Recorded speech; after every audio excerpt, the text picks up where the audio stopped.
Hi everyone, welcome to Mittapalli Sirisha logs. ఈరోజు నేను egg chicken pakodi ఎలా చేస్తారనేది నేను ఈ వీడియోలో చూపిస్తున్నాను. ఛానల్ని ఫస్ట్ టైం ఎవరు చూస్తున్నారో సబ్స్క్రైబ్ చేయండి, లైక్ చేయండి, షేర్ చేయండి.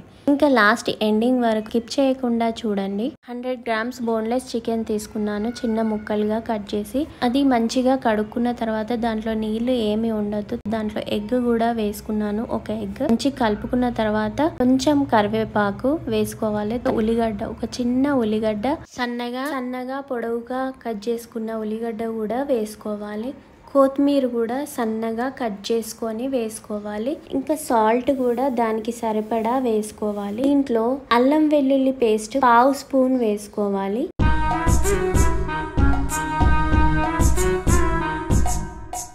ఇంకా జీరా పౌడర్ 1/2 టీ స్పూన్ వేసుకోవాలి. ధనియా పౌడర్ ఏమో 1/2 టీ స్పూన్ వేసుకోవాలి.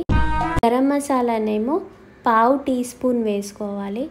పసుపు 1/2 స్పూన్ వేసుకోవాలి. కారం 1 టీ స్పూన్ వేసుకోవాలి. వేసుకొని మంచిగా కలుపుకోవాలి. కలుపుకొని ఒక్క 10 నిమిషాలు పక్కకు పెట్టేసుకోవాలి. 10 నిమిషాల తర్వాత మూత తీసి దాంట్లో ఇంకొకటి కూడా యాడ్ చేయాలి. దానికన్నా ముందు మనం ఇది డీప్ ఫ్రై చేస్తున్నాం కాబట్టి స్టవ్ పైన గిన్నె పెట్టి దానికి సరిపడా ఆయిల్ పోసి, ఆయిల్ వేడయ్యే లోపు దీంట్లో 4 గాని 5 స్పూన్లు బియ్య పిండి వేసుకోవాలి. ఇది ముందు కలిపి పెట్టుకోవద్దు, వేసేటప్పుడే బియ్య పిండి వేసుకోవాలి, అప్పుడే క్రిస్పీగా వస్తాయి. ఇలా స్పూన్ తో నేను వేసుకుంటున్నాను, ఒక్కొక్క ముక్క వేసుకుంటున్నాను. ఇది లో ఫ్లేమ్ మీదనే ఫ్రై చేసుకోవాలి, హై ఫ్లేమ్ లో ఫ్రై చేసుకోవద్దు. హై ఫ్లేమ్ మీద ఫ్రై చేసుకుంటే పైన మాత్రమే ఫ్రై అవుతుంది, లోపల సరిగ్గా ఉడకదు. చికెన్ పచ్చి పచ్చిగా ఉంటది కాబట్టి లో ఫ్లేమ్ మీదనే ఇది ఫ్రై చేసుకోవాలి.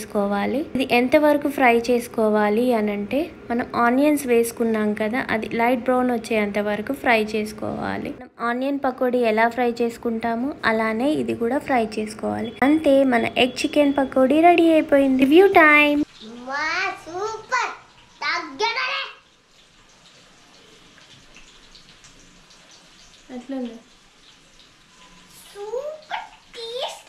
ఈమె మా అతిథి, రోజు పొద్దున్న సాయంత్రం వస్తుంది. ఈమెకు కూడా పెట్టాను.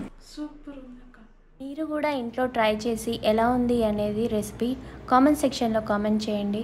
Thank you for watching my video. Stay tune for more updates. Bye bye.